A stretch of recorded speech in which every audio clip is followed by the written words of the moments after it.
Assalamualaikum warahmatullahi wabarakatuh.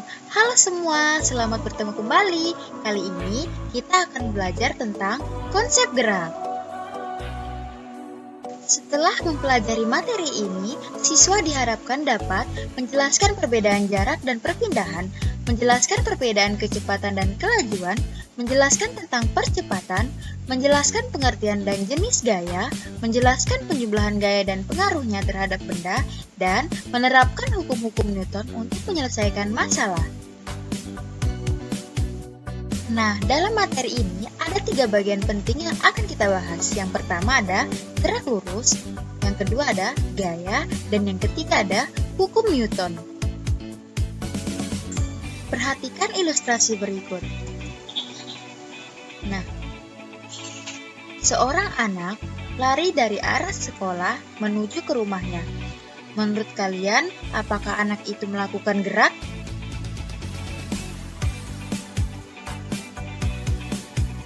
Nah, untuk mengetahuinya, yuk kita cari tahu dulu apa itu konsep gerak. Benda dapat dikatakan bergerak apabila mengalami perubahan posisi dari suatu titik acuan. Benda yang bergerak akan melalui suatu lintasan tertentu. Lintasan dapat berupa lintasan yang lurus, melingkar, atau parabola, ataupun tidak beraturan. Jarak dan perpindahan. Jarak adalah panjang lintasan yang ditempuh oleh benda tanpa melihat arah, sedangkan perpindahan adalah perubahan kedudukan benda dari awal hingga akhir dengan melihat arah.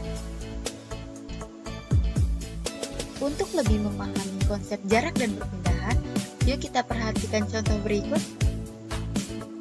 Dodi mengendarai mobil dari tempat A ke arah barat menuju tempat C sejauh 10 km, kemudian kembali ke arah timur menuju tempat B sejauh 25 km. Berapakah jarak perpindahannya?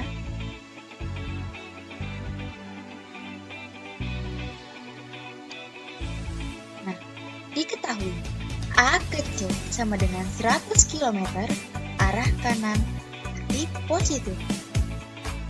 C ke B sama dengan 25 km arah ke kiri berarti negatif. Jadi jawabannya jarak sama dengan 100 km ditambah 25 km sama dengan 125 km. Sedangkan perpindahannya adalah sama dengan 100 km dikurang 25 km sama dengan 75 km.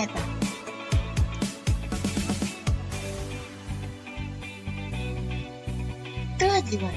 Kelajuan merupakan jarak yang ditempuh per satuan waktu. Secara matematis dapat ditulis V sama dengan S per T, di mana V sama dengan kelajuan yang satuannya adalah meter per sekon, S sama dengan jarak tempuh satuannya meter, dan T adalah waktu tempuh satuannya sekon. Kecepatan. Kecepatan merupakan perpindahan yang ditempuh per satuan waktu, di mana V sama dengan delta X dibanding dengan delta T, sama dengan X akhir dikurang X awal bagi dengan delta T, di mana V sama dengan kecepatan, satuannya meter per sekon, dan delta X sama dengan perpindahan, satuannya meter, dan delta T adalah perubahan waktu dengan satuan sekon. Speedometer. Speedometer merupakan alat pengukur kelajuan. Percepatan. Percepatan adalah perubahan kecepatan dalam satuan waktu, di mana secara matematis dapat ditulis A sama dengan Vt dikurang V0 dibagi dengan T, di mana A adalah percepatan, satuannya meter per sekon kuadrat, dan Vt adalah kecepatan akhir, satuannya meter per sekon, dan V0 adalah kecepatan mula-mula, satuannya meter per sekon. Oke, biar lebih memahami, yuk kita perhatikan contoh soal berikut. Sebuah sepeda bergerak lurus dipercepat beraturan dengan kecepatan awal 25 meter per sekon. Setelah 10 sekon, kecepatannya menjadi 45 meter per sekon. Hitunglah percepatan sepeda. Oke, kita tulis dulu, diketahui V0 sama dengan 25 meter per sekon atau kecepatan awal ya. Vt atau kecepatan akhir adalah sama dengan 45 meter per sekon dan waktu tempuh sebesar 10 sekon. Maka yang ditanya adalah A, yaitu percepatan. Jawabannya adalah A sama dengan Vt per V0 per T adalah 45 meter per sekon dikurang 25 meter per sekon dibagi dengan 10 sekon. Maka didapatkan hasil yaitu 2 meter per sekon kuadrat. Jadi percepatan sepeda adalah 2 meter per sekon kuadrat. Gaya dan hukum Newton. Mengapa saat berada dalam bus yang sedang melaju kencang dan tiba-tiba bus direm, badan kita terdorong ke depan? Mengapa meja saat kita dorong dapat berpindah? Dan mengapa saat pemain film menembak terjadi hentakan pada pistol? Apa kalian bisa menjelaskannya? Nah, untuk mengetahui itu semua, yuk perhatikan materi berikut. Gaya. Gaya merupakan tarikan atau dorongan yang diberikan kepada benda yang disimbolkan dengan huruf F dengan satuan Newton atau kilogram meter per sekon kuadrat. Pengaruh gaya terhadap benda adalah mengubah posisi benda. Gaya dapat mengubah arah benda, gaya dapat mengubah bentuk benda, dan gaya dapat mengubah kecepatan benda. Gaya sentuh adalah gaya yang bekerja pada benda di mana terjadi sentuhan langsung pada bendanya, seperti gaya otot, gaya gesek, dan gaya pegas. Gaya tersebut adalah contoh dari gaya sentuh. Selanjutnya ada gaya tak sentuh. Gaya yang bekerja pada benda namun tidak terjadi sentuhan langsung pada bendanya. Contohnya adalah gaya listrik, gaya gravitasi, dan gaya magnet. Penjumlahan gaya. Yang pertama ada gaya sejajar dan searah.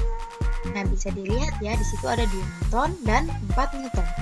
Dimana kalau gaya sejajar dan searah itu R sama dengan 2N ditambah 4N, yaitu menghasilkan 6N.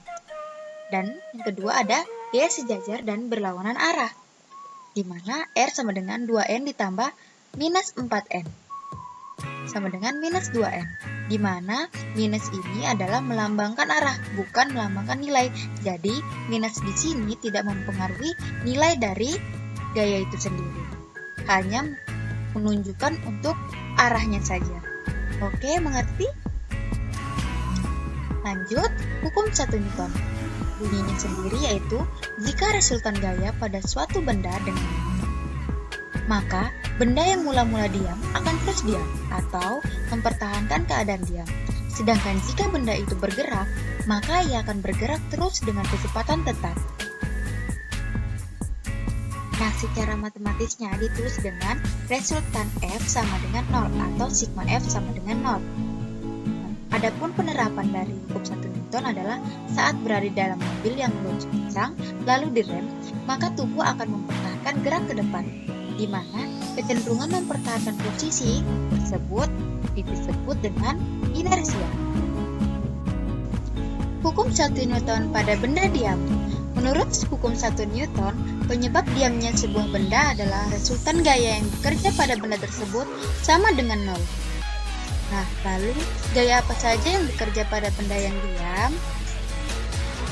Gaya-gaya yang bekerja pada benda yang diam adalah gaya normal dan gaya berat. Lalu bagaimanakah cara membuktikan bahwa resultan gaya itu sebesar 0? Perhatikan gambar berikut. Nah, dalam gambar tersebut, buku yang diam bekerja gaya normal dan gaya berat. Nah, jika kita ketahui bahwa gaya normal itu sebesar 30 Newton dan gaya berat sebesar 30 Newton, maka akan dihasilkan resultan gaya sebesar 0. Jadi terbukti ya bahwa resultan gaya pada benda diam itu 0. Nah, kita beri contoh lainnya. Nah, jika kita mendorong meja dengan gaya yang berlawanan. Nah, kita ketahui gaya teman kamu sebesar 10 Newton dan gaya kamu sebesar 10 Newton. Maka penjumlahan atau besar resultan gaya yang dihasilkan adalah tetap 0, sehingga gaya total atau resultan gaya sama dengan 0. Menurut hukum 1 Newton, benda akan terus bergerak dengan kecepatan tetap saat resultan gaya yang bekerja pada benda tersebut sama dengan 0.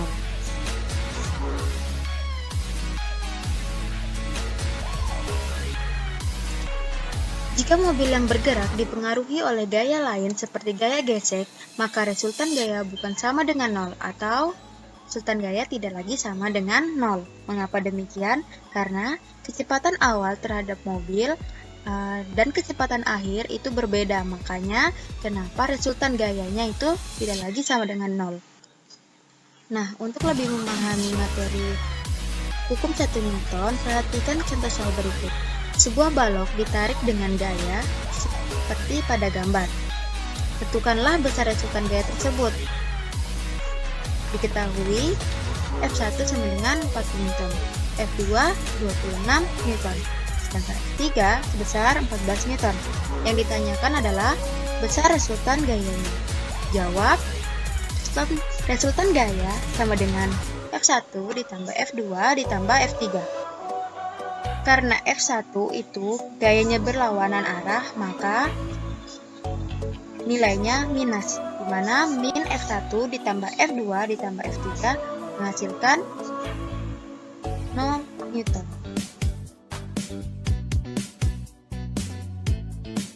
Oke, kita masuk contoh soal berikutnya. Sebuah balok dengan gaya 40 Newton digantung dengan tali diikatkan pada atap. Jika balok diam, berapakah tegangan tali tersebut? Oke, kita gambar dulu